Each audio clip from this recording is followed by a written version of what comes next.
पितृदोष है, ये आपको कैसे मालूम पड़ेगा?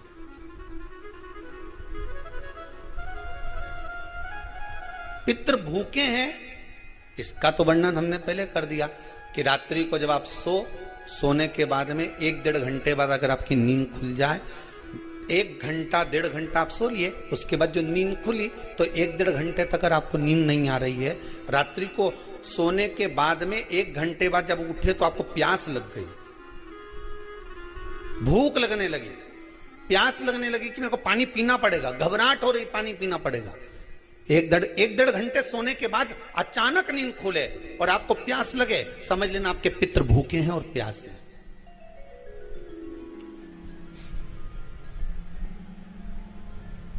वो भूखे और प्यासे हैं, उनको जल की जरूरत है।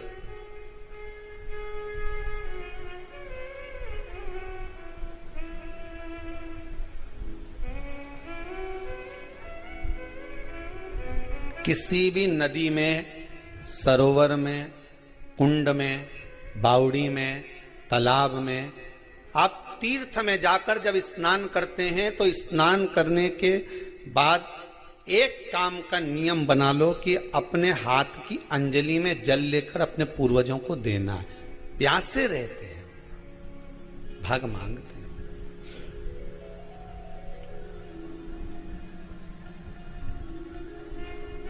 भाग प्राप्त करना। 3 वृक्ष पितरों के तुल्य हैं। नैमिषारण्य की कथा में भी कहा था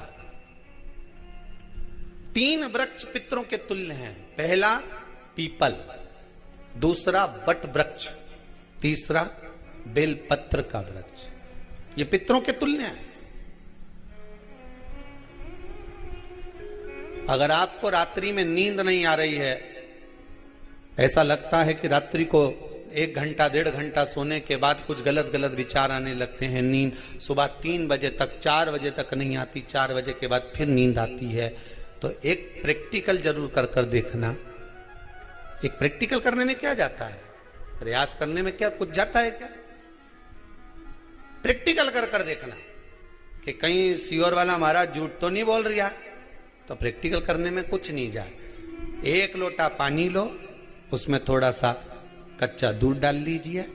बेलपत्री का पेड़ या पीपल का पेड़ या बट का पेड़, इन पेड़ के नीचे ले जाकर उस दूध को दोपहर में सुबह 10 बजे से लेकर 12 बजे के बीच में ले जाकर चढ़ा दीजिए।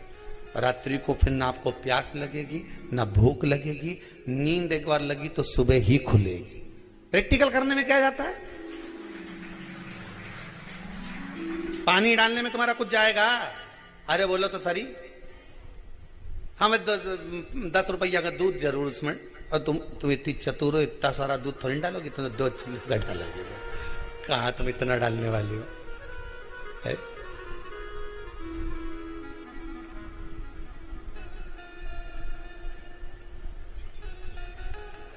कहा बहुत चतुर लोग हो रहे संसार में हो। भले पूजन पाठ नहीं करे, पर कहीं का एकदम मिलने आ जाए ना, क्या अम्मा जी है क्या पाठ कर रही है, फिर वो भी बैठ गई तुरंत, अभी तो सोई थी।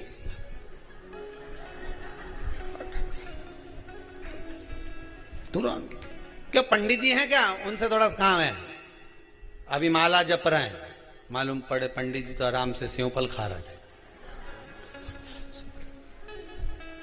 अब प्लेट सोफा के नीचे घुसे तुरंत।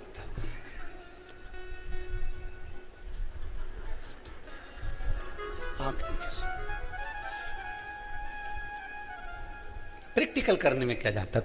कुछ भी नहीं बिगड़ेगा। ये तो बस जल डालोगे तुम्हारा ही कुछ अच्छा हो सकता है, बाबा की कृपा है।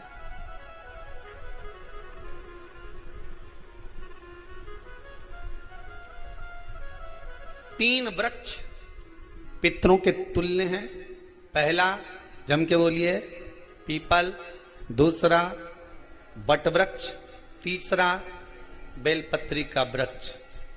3 पीपल के वृक्ष में 52,000 ब्राह्मण एक साथ निवास करते हैं, इसलिए पितृतुल्य है।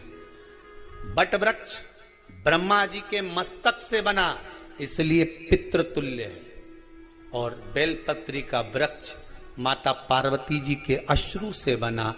जब आंसू गिरे थे माता जगत जननी जगदम्बा पार्वती के, उस समय पर पितृलोक में हलचल उत्पन्न हो गई थी।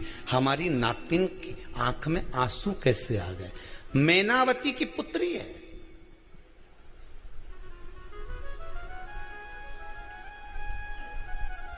पितरों की नातिन, इसकी अश्रु कैसे गिर गए? पार्वती जी ने कहा ये आंसू नहीं, मेरा पुण्य भाग प्रकट करती हूं बेलपत्री के रूप में। तो पितरों ने वर दिया था कि ये बेलपत्री का वृक्ष हमारा आशीर्वाद है, इसके नीचे अगर कोई दीप लगाता है, शिव को स्पर्श कर चढ़ाता है, उसके पितरों की शांति होगी। हम स्वयं उसको आशीर्वाद देने के लिए पधारेंगे। बेलपत्र का वृक्ष पितृतुल्य।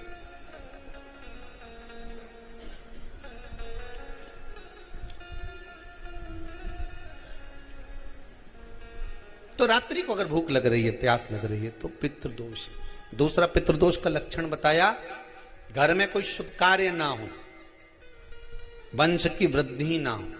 1 रुपये कमाओ, 1.25 रुपये खर्च हो रहे हैं, पैसा 10 जगह से कमाई आ रही है पर घर में टिक नहीं पा रही है, आया गया, पितृदोष है। जरा सी कटोरी पड़ी है, उसके पीछे विवाद चालू हो जाए, पानी ढुल गया उसके पीछे विवाद हो जाए, या छोटी छोटी बात में घर में क्लेश मचा हुआ है, पितृदोष है। समझ लो हमारे पूर्वज हमसे खुश नहीं है, प्रसन्न नहीं।